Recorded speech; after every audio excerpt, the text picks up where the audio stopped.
ಟಿ9 ವಾರ್ತೆಗೆ ಸ್ವಾಗತ.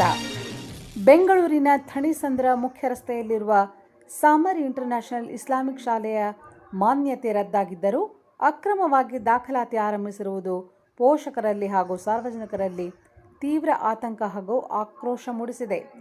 ಇದೇ ಕಾರಣಕ್ಕೆ ಇಂದು ಸಾಮರ್ ಇಂಟರ್ನ್ಯಾಷನಲ್ ಇಸ್ಲಾಮಿಕ್ ಶಾಲೆಯ ಮುಂಭಾಗದಲ್ಲಿ ಬೃಹತ್ ಪ್ರತಿಭಟನೆ ಮಾಡಲಾಯಿತು. ನೂರಾರು ಪೋಷಕರು ಹಾಗೂ ಸಾರ್ವಜನಿಕರು ಹಾಗೂ ಕನ್ನಡ ಪರ ಹೋರಾಟಗಾರರು ಈ ಪ್ರತಿಭಟನೆಯಲ್ಲಿ ಪಾಲ್ಗೊಂಡಿದ್ದರು. ನಂತರ ಆರಕ್ಷಕ ಇಲಾಖೆ ಮಧ್ಯಪ್ರವೇಶಿಸಿ ಹೈಕೋರ್ಟ್ ಆದೇಶದಂತೆ ಸಾಮರ್ ಇಂಟರ್ನ್ಯಾಷನಲ್ ಇಸ್ಲಾಮಿಕ್ ಶಾಲೆಯ ಆಡಳಿತ ಮಂಡಳಿಯ ಯಾವುದೇ ತರನಾದ ನೂತನ ದಾಖಲಾತಿಗಳನ್ನು ಮಾಡಿಕೊಳ್ಳಬಾರದು ಎಂದು ಎಚ್ಚರಿಸಿದ ನಂತರವಷ್ಟೇ ಪ್ರತಿಭಟನೆಯನ್ನು ಕೈಬಿಡಲಾಯಿತು.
ನಮಸ್ಕಾರ.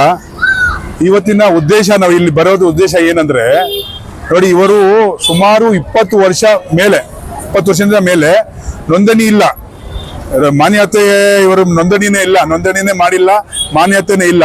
ಮೂರು ಹೆಸರು ಮಾಡ್ಕೊಂಡು ನೋಡಿ, Jamia Mohammadia Mansoora, Jamia Mohammadia education society, Jamia Mohammadia education society Mumbai, ಈ ಮೂರು ಸಾಮರ್ ಇಂಟರ್ನ್ಯಾಷನಲ್ ಅಂತ ಈ ನಾಲ್ಕು ಹೆಸರು ಮಾಡ್ಕೊಂಡು ಇವರು ಸಂಸ್ಥೆ ನಡೆಸ್ತಾ ಇದ್ದಾರೆ. ಈ ಸಂಸ್ಥೆ ನೋಂದಣಿ ಆಗಿಲ್ಲ, ಇದು ನೋಂದಣಿನೇ ಇಲ್ಲ, ಇವ್ರ ಹತ್ರ ಯಾವ ಪತ್ರನೂ ಇಲ್ಲ. ಇಲ್ಲಿ ಮಕ್ಕಳಿಗೆ ತೊಂದರೆ ಆಗಿ ಇಲ್ಲಿ ನಮ್ಮ ಸ್ನೇಹಿತರು ಅವರೆಲ್ಲ ಮಕ್ಕಳು ಇಲ್ಲಿ ಓದ್ತಾ ಇದ್ದಾರೆ.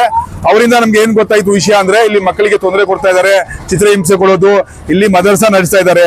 ಮದರ್ಸಾ ನಡೆಗೂ ಯಾವುದು ಇಲ್ಲಿ ಇವರಿಗೆ ಪರ್ಮಿಷನ್ ಇಲ್ಲ, ಮತ್ತೆ ಹಾಸ್ಟೆಲ್ ತರ ಮದರ್ಸಾ ನಡೆಸ್ತಾ ಇದ್ದಾರೆ. ಹೆಣ್ಮಕ್ಳು ಹೆಣ್ಮಕ್ಳು ಅಲ್ಲಿ ಇರ್ತಾರೆ, 24 hours ಅಲ್ಲೇ ಇರ್ತಾರೆ. ಆ ಹೆಣ್ಮಕ್ಳ ಜೊತೆ ಅನ್ಯಾಯ ಆಗ್ತಾ ಇದೆ, ಅದೆಲ್ಲ ಆಗ್ತಾ ಇದೆ ಅಂತ ನಮ್ಗೆ ಗೊತ್ತಾಯ್ತು. ಇನ್ನೊಂದು ಏನಂದ್ರೆ ಕಾಶ್ಮೀರ ಒಬ್ಬ ಹುಡುಗನ್ಗೆ ಸಾಯಿಸ್ಬಿಟ್ಟಿದ್ದಾರೆ, ಇವರು ಚಿತ್ರಹಿಂಸೆ ಮಾಡಿ ಸಾಯಿಸಿದ್ದಾರೆ. ಇನ್ನೊಂದು ನೆಲ್ಲೂರ್ದು ಹುಡುಗಿ ಮದರಸಾ ಓದ್ತಾ ಇದ್ರು, 13 ವರ್ಷ ಹುಡುಗಿ, ಇಲ್ಲಿ ಗಂಟಲಲ್ಲಿ ಏನೋ ಅವ್ರಿಗೆ ಇನ್ಫೆಕ್ಷನ್ ಆಗಿ ಅವರು ತಂದೆ ತಾಯಿಗೆ ತಿಳಿಸಿಲ್ಲ, ಅವರ ಇನ್ನೊಬ್ಬ ತಂಗಿ ತಿಳಿಸಿ ಅವ್ರು ಬಂದು ಕರ್ಕೊಂಡು ಹೋಗೋವರೆಗೆ ಇವರು ಬೇಜವಾಬ್ದಾರಿಯಿಂದ ಆ ಮಗು ಹೋಗಿ ಚೆನ್ನೈಲಿ ಚಿಕಿತ್ಸೆ ಮಾಡಿಕೊಂಡು ನೆಲ್ಲೂರಲ್ಲಿ ಸಾವಾಯಿತು. ಅದಕ್ಕೆ ಕಾರಣ ಯಾರು? ಇವರೇ. ಇಲ್ಲಿಂದ ಮಕ್ಕಳಿಗೆ ತೊಂದರೆ ಆಗ್ತಾ ಇದೆ, ಮಕ್ಕಳಿಗೆ ತುಂಬಾನೇ ತೊಂದರೆ ಆಗ್ತಾ ಇದೆ, ಮಕ್ಕಳಿಗೆ ಎಜುಕೇಶನ್ ಸರಿಯಾಗಿ ಕೊಡ್ತಾ ಇಲ್ಲ, ಮಕ್ಕಳಿಗೆ ಇಲ್ಲಿ ಬಂದ್ಬಿಟ್ಟು ಅಡ್ಮಿಷನ್ ಜಾಸ್ತಿ ತಗೊಳ್ಳೋದು, ಆಮೇಲೆ ಯಾವ ತರದ್ದು ಸೌಲಭ್ಯ ಇಲ್ಲ, ಸೌಕರ್ಯ ಇಲ್ಲ. ಒಂದೊಂದು ಕೋಟಿಯಲ್ಲಿ ಒಂದೊಂದು ರೂಮ್ ಅಲ್ಲಿ 10-15 ಮಕ್ಕಳಿಗೆ ತುಂಬ್ತಾರೆ. ಆಮೇಲೆ ಇಲ್ಲಿ ಹಾಸ್ಟೆಲ್ ಇವರು ಮಾಡೋ ಪರ್ಮಿಷನ್ ಎಲ್ಲ ಹಾಸ್ಟೆಲ್ ಮಾಡಿದ್ದಾರೆ. ಇಲ್ಲಿಂದ ಏನಾಯ್ತು, ಈ ಮಕ್ಕಳಿಗೆ ತೊಂದರೆ ಆಗ್ತಾ ಇದೆ ಅಂತ ನಾವು ಎಲ್ಲ ಸೇರ್ಕೊಂಡು, ನಾವು ನಮ್ಮ ಮಕ್ಕಳು ನಮ್ಮ ಸ್ನೇಹಿತರ ಮಕ್ಕಳೆಲ್ಲ ಹೋಗ್ತಾ ಇದ್ದಾರೆ, ನಾವೆಲ್ಲ ಸೇರ್ಕೊಂಡು DTP ಆಫೀಸ್ಗೆ ಹೋಗಿ, ಅಲ್ಲಿಂದ ಎಜುಕೇಶನ್ ಆಯುಕ್ತರ ಹತ್ರ ಹೋಗಿ, ಅಲ್ಲಿಂದ BO ಹತ್ರ ಹೋಗಿ, ಅಲ್ಲಿಂದ ಎಲ್ಲ ಪರ್ಮಿಷನ್ ಆಗಿ BOಗೆ ಪರ್ಮಿಷನ್ ಏನಾಯ್ತು, ಇವರ ಮಾನ್ಯತೆ ರದ್ದಾಗಿದೆ, ಇವ್ರ ಹತ್ರ ಯಾವ ದಾಖಲೆ ಇಲ್ಲ, ನಕಲಿ ದಾಖಲೆ ಮಾಡ್ಕೊಂಡು ಇವರು ಸಸ್ಯ ನಡೀತಾ ಇದಾರೆ, ಇಲ್ಲಿ ಮಾನ್ಯತೆ ಇವ್ರದ್ದು ಯಾವ್ದಿಲ್ಲ, ಮಾನ್ಯತೆ ರದ್ದಾಗಿದೆ ಅಂತ ಹೇಳಿ ಮಾನ್ಯತೆ ರದ್ದಾಯ್ತು. ಅಲ್ಲಿಂದ ಆಯುಕ್ತರು ಕೊಟ್ಟರು, ಪುನಃ ಅಲ್ಲಿಂದ DTP ಅವರು BOಗೆ ಕೊಟ್ಟು ಏನು ಆದೇಶ ಕೊಟ್ಟರು, ಈ ಮಕ್ಕಳಿಗೆಲ್ಲ ವರ್ಗಾವಣೆ ಮಾಡಿ ಬೇರೆ ಸ್ಕೂಲಲ್ಲಿ, ಬೇರೆ ಶಾಲೆಯಲ್ಲಿ, ಗೌರ್ಮೆಂಟ್ ಶಾಲೆಯಲ್ಲಿ ಸೇರಿಸಿ ಮಕ್ಕಳಿಗೆ ವರ್ಗಾವಣೆ ಮಾಡಿ ಇಲ್ಲಿ ಮುಟ್ಟುಗೋಲು ಹಾಕಿ ಇಲ್ಲಿ ಲಾಕ್ ಮಾಡಿ ಅಂತ ಹೇಳಿದ್ರು. ಪುನಃ ಇವರು ಹೈಕೋರ್ಟ್ಗೆ ಹೋದ್ರು, ಪುನಃ ಹೈಕೋರ್ಟ್ಗೆ ಹೋಗ್ಬಿಟ್ಟು ಅಲ್ಲಿಂದ ಅಪೀಲ್ ಆದ್ರು, ಪುನಃ ನಾವು ಅಪೀಲ್ ಹಾಕಿ ಈಗ ನ್ಯಾಯಾಲಯದಿಂದ ಏನು ಆದೇಶ ಆಗಿದೆ ಅಂದ್ರೆ ಇವರು ಯಾವ ಕಾರಣಕ್ಕೂ ಇಲ್ಲಿ ಅಡ್ಮಿಷನ್ ಮಾಡಬಾರ್ದು, ಇಲ್ಲಿ ದಾಖಲೆ ಮಾಡಂಗಿಲ್ಲ. ಆದ್ರೂ ಇವರು ದಾಖಲೆ ಮಾಡ್ತಾ ಇದ್ದಾರೆ. ನ್ಯಾಯಾಲಯದಿಂದ ಆದೇಶ ಆಗಿದೆ, ಅದಕ್ಕೂ ನ್ಯಾಯಾಲಯಕ್ಕೂ ಗೌರವ ಕೊಡ್ತಿಲ್ಲ. ಯಾವ ಕಾರಣಕ್ಕೂ ಇವರು ಅಡ್ಮಿಷನ್ ದಾಖಲೆ ಮಾಡಂಗಿಲ್ಲ. ಆದ್ರೂ ಡೈಲಿ ಸಾಲಾರ್ ಪೇಪರ್ ಅಲ್ಲಿ ಇವರು ಆಡ್ ಕೊಡ್ತಾ ಇದ್ದಾರೆ, ಮಕ್ಕಳಿಗೆ ಅಡ್ಮಿಷನ್ ಮಾಡ್ತಾ ಇದ್ದಾರೆ, ಮದರಸಾ ಮಕ್ಕಳಿಗೆ ಅಡ್ಮಿಷನ್ ಮಾಡ್ತಾ ಇದ್ದಾರೆ, ಶಾಲೆ ಮಕ್ಕಳಿಗೆ ಅಡ್ಮಿಷನ್ ಮಾಡ್ತಾ ಇದ್ದಾರೆ, ಆ ಫೀಸ್ ಇಷ್ಟಿಷ್ಟು ಅಂತ ಎಲ್ಲ ಆಗ್ತಾ ಇದ್ದಾರೆ. ನ್ಯಾಯಾಲಯಕ್ಕೂ ಗೌರವ ಕೊಟ್ಟಿಲ್ಲ. ಅದೇ ಇವರು ಎಂತ ಮನುಷ್ಯರು, ಇವರು ಹೊರದೇಶ ಬಂದ್ಬಿಟ್ಟು ಇಲ್ಲಿ ಏನಾದ್ರು ಮಾಡ್ಬೋದಾ? ಇಲ್ಲಿದು ಸಂಸ್ಥೆನೇ ಇಲ್ಲ. ಈಗ ನಮ್ಮ ಕರ್ನಾಟಕದಲ್ಲಿ ಹೊರದೇಶದಿಂದ ಯಾರಾದ್ರೂ ಬಂದು ಏನಾದ್ರು ಮಾಡಿದ್ರು ಅದಕ್ಕೆ ಯಾರು ಸರ್ಕಾರವನ್ನು ಕೇಳಲ್ಲ, ಏನು ಕೇಳಲ್ಲ, ಅವ್ರು ಏನ್ ಬೇಕಾದ್ರೂ ಮಾಡಬಹುದಾ? ಇಲ್ಲಿಂದ ಹೊರದೇಶದಿಂದ ಬಂದು ಇಲ್ಲಿ ಸಂಸ್ಥೆ ನಡೆಸ್ತಾ ಇದ್ದಾರೆ, ಇಲ್ಲಿ ಕಾನೂನು ಉಲ್ಲಂಘನೆ ಮಾಡ್ತಾ ಇದ್ದಾರೆ. ಅದಕ್ಕೋಸ್ಕರ ಇವನ ಮೇಲೆ FIR ಆಗಿದೆ. ಇವನು ಇದನ್ನಲ್ಲ, ಇಲ್ಲಿಂದ ಖಾಲಿದ್ ಮುಷರಫ್ ಅಂತ ಪ್ರಿನ್ಸಿಪಾಲ್, ಅವನ ಮೇಲೆ FIR ಆಗಿದೆ. FIR ಆಗಿನೂ ಯಾಕೆ ಅವನಿಗೆ ಅರೆಸ್ಟ್ ಮಾಡ್ತಾ ಇಲ್ಲ, ಯಾಕೆ ಅವನಿಗೆ ಒಳಗೆ ಕಳಿಸ್ತಿಲ್ಲ? ಮಕ್ಕಳ ಮೇಲೆ ಆರೋಪ ಆಗ್ತಾ ಇದೆ, ಮಕ್ಕಳ ಪ್ಯಾರೆಂಟ್ಸ್ ಆರೋಪ ಮಾಡಿದ್ದಾರೆ, ಮಕ್ಕಳಿಗೆ ಜಬರ್ದಸ್ತಿ ಮಾಡ್ತಾ ಇದ್ದಾರೆ, ಮಕ್ಕಳಿಗೆ ಚಿತ್ರಹಿಂಸೆ ಕೊಡ್ತಾ ಇದ್ದಾರೆ, ಮಕ್ಕಳಿಗೆ ತೊಂದರೆ ಕೊಡ್ತಾ ಇದ್ದಾರೆ. ಅವ್ರ ಮೇಲೆ FIR ಆಗಿದ್ರೇನು ಅವ್ರಿಗೆ ಯಾಕೆ ಅರೆಸ್ಟ್ ಮಾಡ್ತಾ ಇಲ್ಲ? ಯಾವ ಕಾರಣಕ್ಕೆ ಅರೆಸ್ಟ್ ಮಾಡ್ತಾ ಇಲ್ಲ? ಅವನು ಏನ್ ಹೇಳ್ತಾನೆ, ಹಣದಿಂದ ನಾನು ಏನಾದ್ರು ಮಾಡ್ತೀನಿ, ಹಣದಿಂದಾನೇ ಅವನು ಮೊದಲು ಮಾನ್ಯತೆ ಅನ್ನು ಪಡೆದಿದ್ದು. ಯಾಕಂದ್ರೆ ಅವನ ಹತ್ರ ಯಾವ್ದು ದಾಖಲೆ ಇಲ್ಲ. ಶಾಲೆ ಮಾನ್ಯತೆ ಪಡೆಯಬೇಕಂದ್ರೆ 16 ದಾಖಲೆಗಳೇ ಬೇಕು. ಅವನ ಹತ್ರ ಯಾವ್ದು ದಾಖಲೆನೂ ಇಲ್ಲ. ನಕಲಿ ದಾಖಲೆ ಮಾಡ್ಕೊಂಡು ಅವನು ಇಲ್ಲ ಎಜುಕೇಶನ್ ಡಿಪಾರ್ಟ್ಮೆಂಟ್ಗೆ ಎಲ್ಲ ಅಡ್ಜಸ್ಟ್ಮೆಂಟ್ ಮಾಡ್ಕೊಂಡು ಮಾಡ್ದ. ಅದೆಲ್ಲ ನಾವು ಹೋಗಿ ಅಲ್ಲಿ ಎಲ್ಲ ಮಾತಾಡುವಾಗ ನಮ್ಗೆ ಗೊತ್ತಿರಲಿಲ್ಲ ಅಂತ ಅವ್ರು ನಮ್ಗೆ ಗೌರವ ಕೊಟ್ಟು ಅವ್ರು ಕ್ಯಾನ್ಸಲ್ ಮಾಡಿದ್ದಾರೆ. ಈಗ DTPನೂ ಕ್ಯಾನ್ಸಲ್ ಮಾಡಿದ್ದಾರೆ. ಆಮೇಲೆ ನಮ್ಮ BO KR ಪುರಂ PO ಅವರು ಬಂದು ಈಗ ಇಲ್ಲಿ ಮುಟ್ಟುಗೋಲು ಹಾಕ್ಬೇಕು, ಇಲ್ಲಿ ಲಾಕ್ ಮಾಡ್ಬೇಕು. ಯಾಕೆ ಬರ್ತಾ ಇಲ್ಲ, ಯಾಕೆ ಅವ್ರು ಹೆದರ್ತಾ ಇದಾರೆ ಅಂತ ಅರ್ಥ ಆಗ್ತಾ ಇಲ್ಲ. ಅದರಿಂದ ನಾವು ಇಲ್ಲಿ ಬಂದಿದೀವಿ. ಯಾವ ಕಾರಣಕ್ಕೂ ಇಲ್ಲಿ ಅಡ್ಮಿಷನ್ ಗಳು ಮಾಡಬಾರ್ದು. ನಮ್ಗೆ ಈಗ ಈ 3 ಸಂಸ್ಥೆ ನಡ್ತಾ ಇದೆಲ್ಲ, ಈ 3 ಸಂಸ್ಥೆ ಈಗ ನಮ್ಗೆ ನೋಂದಣಿ ಪತ್ರ ಬೇಕು, ಈಗ ತಗೊಂಡ್ಬರ್ಬೇಕು. ಈಗ ಅವ್ರು ಬರ್ಬೇಕು, ಮುಂದೆ ಅವರು ಯಾರು ಇದ್ದಾರೆ, ಅವರು ಪ್ರಿನ್ಸಿಪಾಲ್ ಅವ್ರ ಮುಂದೆ ಬಂದು ಇಲ್ಲಿ ಸ್ಟೇಷನ್ ಅಲ್ಲೇ ಬರಲಿ, ಬಂದು ಬರೆದು ಕೊಡ್ಬೇಕು. ನಾವು ಇನ್ನು ಮುಂದೆ ಯಾವ ಅಡ್ಮಿಷನ್ ಮಾಡಲ್ಲ ಅಂತ ಪಾದಯಾತ್ರೆ ಮಾಡಿ ನಾವು ಇದು ರಾಜ್ಪಾಲರ್ ಅವರ ಮನೆ ಹತ್ರ ಹೋಗಿ, ಅವರ ರಾಜ್ಪಾಲರ್ ಆಫೀಸ್ಗೆ ಹೋಗ್ಬಿಟ್ಟು ಅಲ್ಲಿ ಮನವಿ ಪತ್ರ ಕೊಡ್ತೀವಿ. ನೋಡಿ, ಈ ತರ ಇಲ್ಲಿ ಅನ್ಯಾಯ ಆಗ್ತಾ ಇದೆ ನಮ್ಮ ಭಾರತ ದೇಶದಲ್ಲಿ, ಕರ್ನಾಟಕದಲ್ಲಿ, ಅದನ್ನು ಬೆಂಗಳೂರಲ್ಲಿ ಒಂದು ಸ್ವಚ್ಛ ಭಾರತ ದೇಶ. ಇಲ್ಲಿ ಅನ್ಯಾಯ ಆಗ್ತಾ ಇದೆ, ಮಕ್ಕಳಿಗೆ ಅನ್ಯಾಯ ಆಗ್ತಾ ಇದೆ, ಮಕ್ಕಳಿಗೆ ಮೋಸ ಆಗ್ತಾ ಇದೆ, ಮಕ್ಕಳಿಗೆ ತೊಂದರೆ ಆಗ್ತಾ ಇದೆ. ಇವರು ಸರ್ಕಾರದ ಜೊತೆ ಆಟ ಆಡ್ತಾ ಇದ್ದಾರೆ. ನ್ಯಾಯಾಲಯ ಆದೇಶ ಕೊಟ್ಟರು, ಅದಕ್ಕೂ ಗೌರವ ಕೊಡ್ತಾ ಇಲ್ಲ ಅಂತ ನಾವು ವಿಧಾನಸೌಧದಿಂದ ಅಲ್ಲಿಂದ ನಾವು ಪಾದಯಾತ್ರೆ ಮಾಡಿ ರಾಜ್ಪಾಲರ್ ಅವರ ಆಫೀಸ್ ಹತ್ರ ಹೋಗ್ಬಿಟ್ಟು ಅಲ್ಲಿ ಮನವಿ ಪತ್ರ ನಾವು ಸಲ್ಲಿಸ್ತೀವಿ. ಓಕೆ, ಏನಂತ ಹೇಳಿದ್ರೆ ಇಲ್ಲಿ ಮಾನ್ಯತೆ ರದ್ದಾಗಿದೆ ಹೈಕೋರ್ಟ್ ಇಂದ. ಹಂಗೂ ಅಡ್ಮಿಷನ್ ಮಾಡ್ಕೊಂಡು ಒಳಗೆ ಏನೇನೋ ಸಾಲರ್ ಪೇಪರ್ ಎಲ್ಲ ಕೊಟ್ಟು ಅವರು ಅಡ್ಮಿಷನ್ ಮಾಡ್ತಾ ಇದ್ದಾನೆ. ಅದಕ್ಕೆ ನಮಗೆಲ್ಲ ಗೊತ್ತಾಯ್ತು, ಮಾಹಿತಿ ಸಿಕ್ತು. ಅದಕ್ಕೆ ಬಂದು ನಾವಿಲ್ಲಿ ಮಕ್ಕಳಿಗೆಲ್ಲ ದೂರ ಕೊಡೋಣ ಅಂತ ಬಂದಿದ್ದೀವಿ. ಅರ್ಥ ಆಯ್ತಾ? ಮಕ್ಕಳ ಮೇಲೆ ಭವಿಷ್ಯ ಜೊತೆಲಿ ಆಟ ಆಡ್ತಾವನೆ. ಹೈಕೋರ್ಟಿಂದ ಮಾನ್ಯತೆ ರದ್ದಾಗಿದೆ, ಹೈಕೋರ್ಟ್ಗೂ ಮರ್ಯಾದೆ ಕೊಡ್ತಾ ಇಲ್ಲ ಏನು. ಅರ್ಥ ಆಯ್ತಾ? ಕೊತ್ತೂರು ಸ್ಟೇಷನಲ್ಲಿ ಕಂಪ್ಲೇಂಟ್ ಆಗಿದೆ, BO ಕಡೆಯಿಂದ ಕಂಪ್ಲೇಂಟ್ ಆಗಿದೆ, DTP ಕಡೆಯಿಂದ ಕಂಪ್ಲೇಂಟ್ ಆಗಿದೆ, ಎಜುಕೇಶನ್ ಡಿಪಾರ್ಟ್ಮೆಂಟ್ ಇಂದ ಕಂಪ್ಲೇಂಟ್ ಆಗಿದೆ. ಯಾರಿಗೂ ಮರ್ಯಾದೆ ಕೊಡ್ತಾ ಇಲ್ಲ. ನಾವು ಒಳಗೇನೆ ಏನೋ ಅಡ್ಮಿಷನ್ ಮಾಡ್ಕೊಂಡು ಮಕ್ಕಳ ಜೊತೆ ಭವಿಷ್ಯ ಜೊತೆಲಿ ಆಟ ಆಡ್ತಾನೆ. ಅದಕ್ಕೋಸ್ಕರ ನಾವು ಮಕ್ಕಳಿಗೆಲ್ಲ ತಿಳಿಸೋಣ ಅಂತ ಇಲ್ಲಿ ಬಂದಿದ್ದೀವಿ ನಾವು ಉದ್ದೇಶ. ಈ ಬಿಸಿಲು ಅನ್ನಂಗಿಲ್ಲ, ಮಳೆ ಅನ್ನಂಗಿಲ್ಲ, ಚಳಿ ಅನ್ನಂಗಿಲ್ಲ. ಬಂದಿಲ್ಲಿ ನಾಯಿ ತರ ಕಾಯ್ಬೇಕು. ಅವ್ರು ಮಾಡೋ ಕೆಲಸ ಮಾಡ್ತಾನೇ ಇದ್ದೀವಿ. ದಿನಾ ಅಡ್ಮಿಷನ್, ಯಾಕಂದ್ರೆ ಹೈಕೋರ್ಟಿಂದ ಆರ್ಡರ್ ಆಗೈತೆ, ಎಜುಕೇಶನ್ ಡಿಪಾರ್ಟ್ಮೆಂಟೇ ಅವ್ರ ಲೈಸೆನ್ಸ್ ಕ್ಯಾನ್ಸಲ್ ಮಾಡಿ, ಅಂದ್ರೆ ಕಾನೂನಿಗೂ ಇವ್ರು ಮರ್ಯಾದೆ ಕೊಡ್ತಾ ಇಲ್ವಲ್ಲ. ಏನ್ ಹಂಗಂದ್ರೆ ಕಾನೂನು ಇವ್ರ ಕಾಲಿನ ಕಸನ? ನಾವು ಕೇಳೋದಷ್ಟೇ, ಕೋರ್ಟ್ ಜಡ್ಜಿಗೂ ಅದೇ ನಾವು ಕೇಳೋದು. ಹೈಕೋರ್ಟಿಂದ ಆರ್ಡರ್ ಆದ್ರೂ ಇವ್ರು ಯಾಕೆ ಇದನ್ನ ನಿಲ್ಲಿಸ್ತಾ ಇಲ್ಲ? ಯಾಕೆ ಮೇನ್ ಅಧಿಕಾರಿಗಳು ಬಂದು ಇಲ್ಲಿ ಕೇಳ್ತಾ ಇಲ್ಲ? ಯಾಕೆ ಅವ್ರಿಗೇನು ಇವ್ರು ಹೇಳ್ದಂಗೆ ಭಯನಾ? ನಾವೊಂದು ಹೆಣ್ಣಂಗ್ಸ್ಗಳಾಗಿ ನಾವು ಬರ್ತೀವಿ, ಒಂದು ಮಕ್ಳು ಭವಿಷ್ಯ ಹಾಳಾಗೋಗ್ಬಾರ್ದು ಅಂತ. ಇವಾಗಲೂ ನೋಡ್ತಾ ಇದೀವಿ, ಆ ಮೂಲೆಯಿಂದ ನಾವಿಲ್ಲಿ ಇದ್ದೀವಿ ಅನ್ಬಿಟ್ಟು ಆ ಮೂಲೆಯಿಂದ ಕರೆಸ್ತಾ ಇದ್ದಾರೆ, ಜನನ ಒಳಗಡೆ ಬಿಡ್ತಾ ಇದ್ದಾರೆ, ಕರ್ಕೊಂಡು ಹೋಗ್ತಾ ಇದ್ದಾರೆ, ಅಡ್ಮಿಷನ್ ಮಾಡ್ತಾ ಇದ್ದಾರೆ. ಏನು ಅಂದ್ರೆ ಕಾನೂನಲ್ಲಿ ಇವ್ರ ಕಾಲಿನ ಕಸನಾ? ಇವ್ರೇನು ಪಾಕಿಸ್ತಾನ ಮಾಡಕ್ ಕೊಟ್ಟಿದ್ದಾರೆ ಇಲ್ಲಿಂದ ಬೇರೆ ಊರಿಂದ ಬಂದಿಲ್ಲಿ? ಸರ್, ನಾವು ಕೇಳೋದು ಒಂದೇ ಕ್ವಶನ್, ಇವ್ರದ್ದು ಈ 3 ಸ್ಕೂಲ್ದು ಸರ್ಟಿಫಿಕೇಟ್ ಇದ್ರೆ ತಗೊಂಡ್ಬರ್ಲಿ, ಒರಿಜಿನಲ್ ಸರ್ಟಿಫಿಕೇಟ್ ತಂದು ಸ್ಟೇಷನಲ್ಲಿ ಒಪ್ಸ್ಲಿ.